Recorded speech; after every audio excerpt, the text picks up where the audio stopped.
Internet, Eric here. Got a little bit of an unboxing video, I guess you would say. I got a gift in the mail. And it is from Jasmin St Claire. If you've heard that name before, or you're around my age, you probably have. Former adult film star, multiple times, appeared on the Howard Stern Show, Extreme Championship Wrestling, Extreme Pro Wrestling, XPW, and now she's got her very own podcast called Krazy Train. And that's the main reason why I made this video, the main reason why I have this gift from her, and I want to show it off because I've said it on social media before. I've mentioned it on the Two Bearded Losers Twitter, and at the end of an episode or two, this is a podcast that I've recently come across. And knowing her the way I know her from her multiple appearances, mainly on Stern and adult films, and her appearances in the later years of ECW with Blue Boy or Blue Meanie, however you want to say it. I was very interested in what she would have to say behind the scenes adult film and behind the scenes of pro wrestling, you know what I mean? And she had this thing going on. I don't know if she still does it. You can contact her. I'll put her links in the description below, where if you give her a 5-star review, and not just a 5-star review for her podcast on Apple Podcasts, but also a description, she is going to send you something in the mail. And first off, I want to say how much I really enjoy the podcast. And, well, you know what? First off, let's get to what she sent me, and then I'll talk about the podcast. And then I kind of have an opinion on it because she's now back with Extreme Pro Wrestling. I want to kind of give an opinion on a lot of the shit talking that's going on about that federation and why. So I will not show the address, but she sent me this. It is a envelope inside an envelope. This was not in the envelope, but this is the logo for her Krazy Train podcast. It is a magnet. I'm going to definitely hang that up. And then we got the envelope inside the envelope. I'm going to rip it. See what's inside. Let's see here. We have here another magnet from Jasmin. Notice metalheads only 666. That'll be cool to put up. Cool little sticker. I like that. What do we got here? Another one. What else we got? This is really, I had no idea what to expect. And the post office has been, you can see, I'm not going to show the address, but the letter has been dinged up. Ding. The post office has been a bitch trying to get this thing to me. And you know what was really cool about Jasmin is she's very personable when you message her, when you talk to her on Twitter, on Instagram. Another sticker. That's cool. And she said, well, I'm going to send you, make sure that you get it. And that was cool for her. Because she didn't have to. She could have been one of these, give me a 5-star review, write it, I'll send you something. And she could have just told me to fuck off. Oh. Jasmin St Claire, Krazy Train Podcast sticker. That's cool. There's still stuff in here. Oh, okay. I'll save that one for last. That one's, let's see. A sticker. That's the same of the magnet she gave me. And is that it? I got one thing in here. Yep, that's it. And then this is pretty cool. Keychain. And it's nice and hard, that pun not intended from her former profession, you know what I mean, in adult films. That's really cool. I like the keychain. Let me here's my thoughts on the podcast so far. What I really like is Jasmin, she doesn't pull, she doesn't hold punches. She says what she says. She doesn't give a fuck. But she doesn't come off as like a little bitch. And that's what I like, you know what I mean? Very opinionated, but she's saying it how she feels. But it's not, you can tell it's not an act. She's not trying to be controversial or just talk shit just to talk shit. She's giving an opinion. A couple episodes that I really enjoyed. I really like because she mentions her past work in adult films.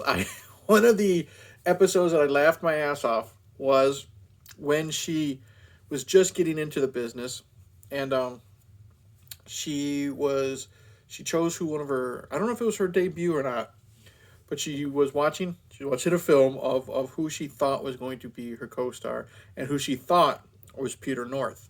And she thought Peter North was this skinnier, blonde-looking dude, and that she's like, oh, I can't. She either says she chose Peter North, or she says I can't wait to work with him.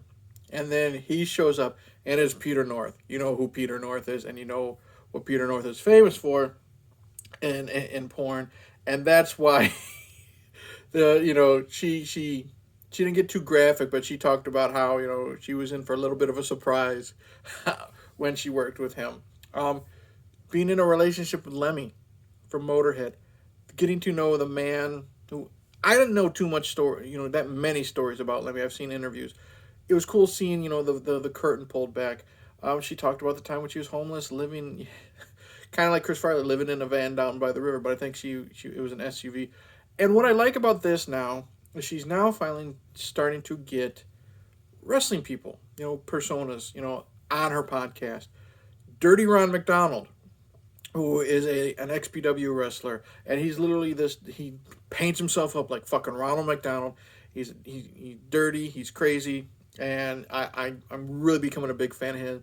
Recently at XPW Halloween in Hell 3, he had a match where he lit his elbow pad on fire and leapt off the top rope, and they both make themselves feel really, really good, we'll say, during that podcast episode. I'm not gonna say too much because I don't know how fucky YouTube is.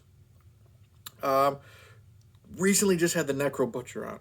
If you're a fan of deathmatch wrestling, you know who the fuck the Necro Butcher is. The man has been around since the early 2000s, destroying his body for death matches, beat cancer. He's on this big comeback trail now, and now recently at Halloween in Hell 3, she came out with him to the ring. Again, we'll get to that in a second. And then just now, as of this recording here, she's released part 1 of a Missy Hyatt interview. And if you know wrestling and you know wrestling history, Missy Hyatt is got some stories to tell behind the scenes, behind closed doors, and Missy doesn't give a fuck either. So I can't wait to hear that episode, especially for part 2. So I want to thank Jasmin for the gifts. I want to thank her for a great, fun, and entertaining podcast. Being personable on Twitter, and you know what? Like I said, it's easy to do. Follow her on Twitter. Follow her on Instagram. Follow the podcast. Rate, review it. 5 stars. Maybe she'll still give you a little gift. Check out her YouTube channel as well. She's posting shorts and clips of the podcast too. While I'm on this subject, I mentioned XPW and Jasmin. Halloween in Hell 3 recently happened, and Jasmin was there. She came out to the Necro Butcher, and a lot of people were upset because they were doing a MAGA gimmick. Okay? Necro came out. He's wearing the red hat. He gets one of the referees who he's Mexican, turns on, I guess you say, the baby face, joins them, talks shit about the crowd, and that's it. People are upset. People are also upset about them, Rob Black, bringing in Masada. I'm not going to get into that. You can Google Masada's troubles, however you want to go with that right now. But I'll say this. I don't get why his people are so upset with what Rob Black has done. First off, unless you're brand new to XPW, this is nothing new from Rob. Rob loves controversy. Rob loves free press. Rob loves people talking about him because it gets people talking about his federation. This federation has been gone for 20 years. I'm not going to get into the history of why he was shut down and all that crap because I don't know all the details. I'm not going to talk out of my ass about something I don't know. I know bits and pieces.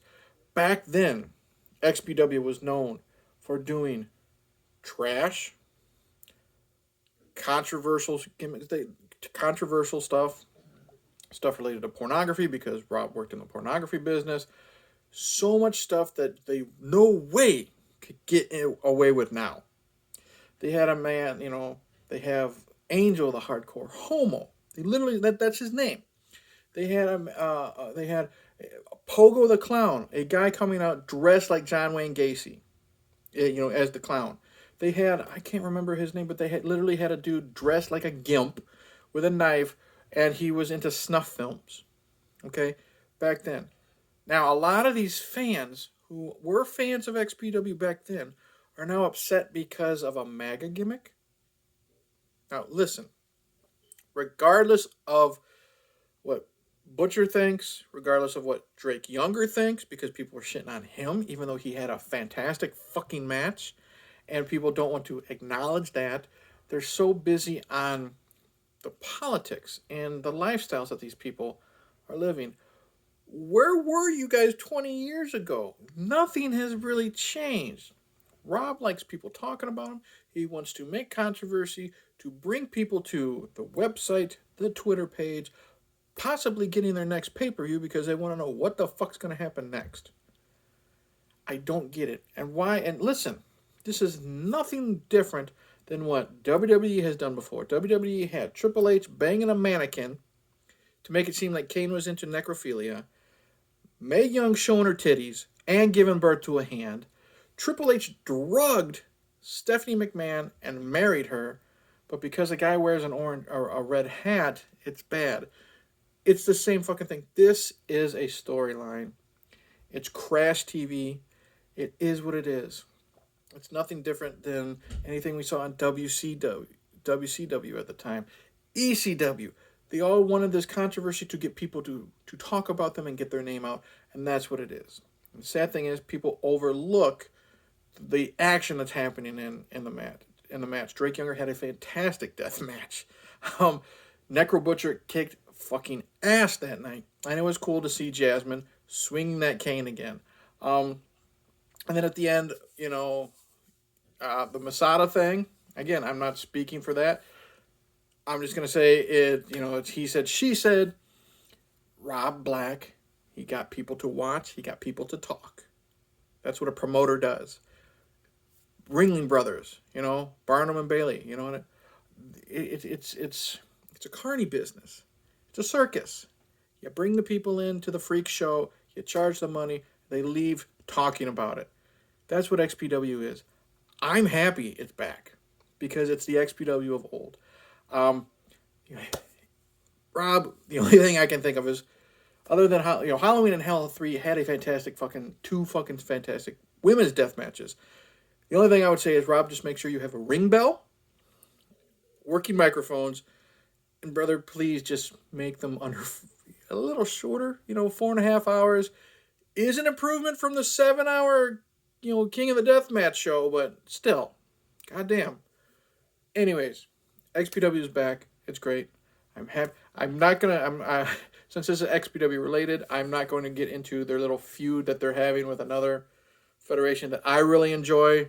I'm having fun with that stuff too. It's like the Monday Night Wars. Everybody's getting creative. It's a lot of fun shit. Deathmatch Wrestling is back. XPW is back. Jasmin St Claire has a fantastic podcast. Rob Black doesn't give two fucks. Neither should you, because it's fucking wrestling. So, once again, thank you, Jasmin. Thank you, Rob.